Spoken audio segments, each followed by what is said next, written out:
नमस्कार दोस्तों, मैं नीरू गुप्ता मोहिनी कहानीकार देहरादून उत्तराखंड से आज आपके लिए लेकर आई हूँ अपनी एक स्वरचित कहानी जिसका शीर्षक है जिंदगी की सीख। सुनिएगा।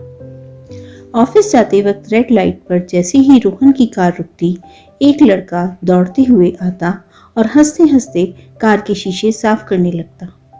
रेड लाइट के ग्रीन होते ही रोहन निकल जाता। ये लगभग रोज का क्रम बन गया था, लेकिन पिछले कुछ दिनों से वह लड़का नहीं आ रहा था। अब रोहन का ध्यान उसकी ओर खींचने लगा। आज रोहन की नजरें उस लड़के को चारों ओर ढूंढ रही थी कि अचानक उसकी नजर स्ट्रीट लाइट के नीचे उदास बैठे बच्चे पर पड़ी, जो लगातार पास में खड़ी छोले कुलचे की रेड़ी की तरफ लालसा भरी नजरों से देख रहा था। कोई जान पहचान ना होते हुए भी रोहन का उस लड़की से एक अनजाना सा रिश्ता बन गया था। उसे ऐसे उदास बैठा देखकर रोहन ना जाने क्यों खुद को उस लड़की के पास जाने से रोक न सका और उसने अपनी कार साइड लगा दी। उसकी कदम तेजी से उस लड़की की तरफ बढ़ने लगी। अचानक अपने सामने गाड़ी वाले बाबू को देखकर वो लड़का उठ खड़ा हुआ। अरे बाबूजी, आप? बहुत पूछने पर उसने रोहन को बताया कि पिछले 4-5 दिन से उसकी माँ सख्त बीमार है। घर में चूल्हा नहीं जला और वह माँ के लिए दवाई भी नहीं ला सका। उसे कहीं कोई काम नहीं मिल रहा और भीख मांगना उसकी खुददारी के खिलाफ था।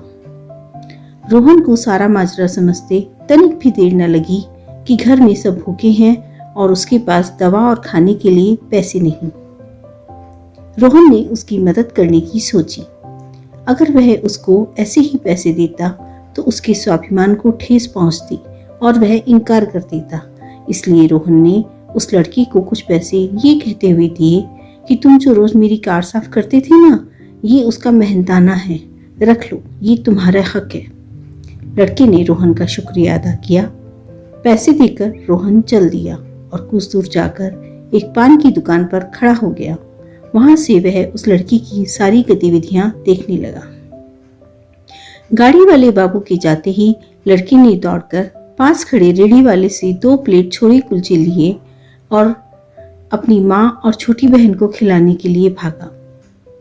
फिर जाकर सामने वाली मेडिकल की दुकान से माँ के लिए दवाइयाँ लाया। अपनी भूख, प्यास और थकान की तो जैसे उसे कोई फिक्र ही नहीं थी। माँ और बहन को खाता देखकर ही उसका पेट भर गया था। ये बात उसकी आंखों की चमक और चेहरे के भाव से साफ नजर आ रही थी।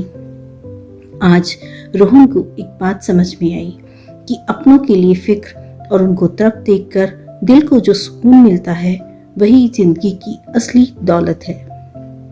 रोहन 5 साल पहले अपने माँ बाप का घर छोड़कर पैसों की चाह में शहर में आकर बस गया था।